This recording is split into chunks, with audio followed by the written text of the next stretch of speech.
Thank you, Matt. We had a successful week with Suits and Sneakers, Laces for Lacey, Coaches vs. Cancer Initiative, while all the coaches were wearing sneakers and ties, honoring Coaches vs. Cancer to help fight this disease. So successful week there. And it was a successful week on the basketball court also, as we won both games, close games against South Alabama and then against Troy. Felt like our guys are shooting the ball well from three-point range. In fact, the last 4 games, we've shot the guys that have taken the most shots, being Jakeenan, who leads us at 55%, Jarikas, PJ, and Cedric are shooting 49% from 3. They're 44 of 90 in the last 4 games, so it certainly gives us a chance to win. And also, we're scoring the ball with those 4 starters all averaging double figures, and Marcus averaging 12.5. We've got 5 guys in double figures, and Justin has scored off the bench also and rebounded the ball. So I feel like we're getting acclimated as a team more as we get into this second round of Sun Belt Conference tournament play. And we were 500 in the first round, and we're off to a good start in the second round in the middle part of it. Marcus Stroman certainly had a great game the other night, the second half, and used his strength and his ability to penetrate and get to the basket, and made big play after big play for us. And we had a couple of defensive stops, and we're able to beat a team that is very strong on the interior, certainly with Javen Johnson and Alex Hicks and Bernardo. They have 3 guys that scored 73 of their 81 points, got 31 of their 35 rebounds, and Johnson's a tough guard for us. We chose to change defenses in the second half to get away from Bernardo and Hicks taking all the shots. We left Johnson open, knowing he's capable. He hit 3 threes in the second half and scored 15 second half points. We don't really have a 3-man on our team right now, so that's an issue. And P.J. Hardy and Cedric Russell are night in and night out required to guard taller people, and that can be a problem. But we fought through that, made timely shots, and won our 3 of the 4 games, or all 4 games actually have been 2-possession games, and we won 3 of the 4. So proud of our guys and the way they hung together, made the plays they needed to make at the end. Jakeenan had another big game, was 4 for 4 from 3.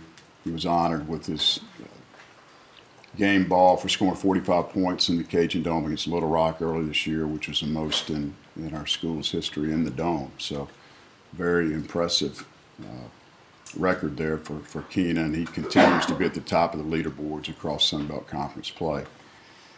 As we get ready to go to Boone, we'll certainly continue to focus on the things that have been good to us and try to improve on both sides of the basketball. And we will face a App team that is totally different than Troy. They've got a backcourt in Ron Shabazz, an all-conference player, first-team preseason pick. Justin Forrest is an outstanding guard, and those 2 guys between them average about 38 points per game.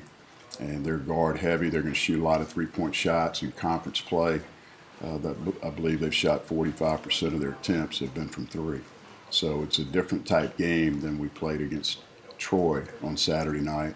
After that game, we'll spend the night in Boone and then go back to Charlotte, bus to Charlotte, fly to Myrtle Beach, and then play an early afternoon game on Saturday against Coastal Carolina.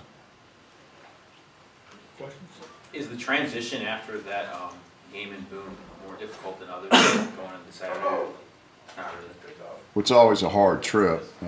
Certainly when you go, getting to Boone's difficult. And we went there first. I believe one of the first sports teams to go there. Football went twice this year, and we don't have the luxury of charter, so we have to fly into Charlotte. And there's 2 ways to get there: either bus over or around the mountain. So you go up in the fog or go around. And understand the weather's going to be cool there. Could have some travel issues. We have had in the past, but going from Boone back, same thing to Coastal. We've done it in reverse order. The last time and only time we did this, we went into Coastal first. Do you remember, since you've been in it, this much parity in the league, and what do you think is behind just how much there is this season? We've got good teams in the league and good coaches, and you certainly know your neighbor in conference play. We feel like we do a great job scouting. I'm sure other teams feel like they do a great job scouting. You know your opponent. Comes down to who can make plays and get the big break or get the big basket or a big stop at the end of the game. But it's tight. It's like every conference that's bunched up and good teams. And that's why these two games are super important for us to beat Troy and South in one game play, because if we wind up tied, we'll get the upper seed in the conference tournament. And also a couple of teams will not make the conference tournament, so that's going to be interesting also. How much better are you guys when Marcus plays like that and kind of leads the way and facilitates your offense? When other guys are making shots and he plays like they were really strong, and he has tried to take over before, sometimes too quick. When we first lost Malik, he tried to do too much, we felt like, and tried to drive the ball into the teeth of the defense without moving it or reversing it one time. But he picks and chooses his spots, and I think he understands the game well, reads the game, and makes adjustments. And in the first half, he didn't play very well defensively or offensively, and we had a little discussion at halftime. And second half, he came out and made the right adjustments and made the right reads. And the one he laid it up on the end, if you see the replay, PJ's wide open for a three. I mean, he could have kicked that back out. But he made the right call and got to the basket untouched. Fouled out one of their point guards. The other one had 4, I believe. So, or did he foul them both out? I don't even remember. He's a good player. He's excited about going home as well. Both these games are close to Columbia. You were asked the other night, can you sit back and relax, or realize that it's a good ball game going on? But how much fun is it to coach in these close ball games when one or two plays may make the difference? Well, it's certainly fun when you win. The game at Georgia Southern was exciting. The game at Monroe was exciting. If we'd had another 2 minutes or got the whistle at the end of the game, we win that game. So, but it was nice to be at home and to play in front of our home crowd. They've been fantastic. We've led the league in attendance for like 4 or 5 years in a row and have an opportunity to do that again. We're leading. But the band, the students, the fans, season ticket holders, all Cajun Nation makes a huge difference for us as our sixth man. And that makes it even more fun when it's loud. And then you guys execute and make the plays that we know that they're capable of making. I believe you spoke to it a little bit, but what has App State done that's allowed them to have any success this year? App State has a first-team All-League guy, senior Ronald Shabazz, that certainly is one of the handful of pro prospects in our league, and he's a really good player. Justin Forrest is a really good player. Those two guards are outstanding. We only played them once last year. It was early. Might have been one of our first home games, if not our first home game. And we really defended them and held them to a low point total. I can remember our guards did a good job on their guards, and we'll have to do the same as we go back. They've played 5 out of 7 on the road, so the schedule's not been in their favor at all. At this point of the season, how much scoreboard watching? A little bit. I see you're certainly looking for teams, and Jay and I spoke before the game the other night, and we were talking about the standings and how they were going to be bunched up, and if we win, we'll be one of several teams with 3 losses.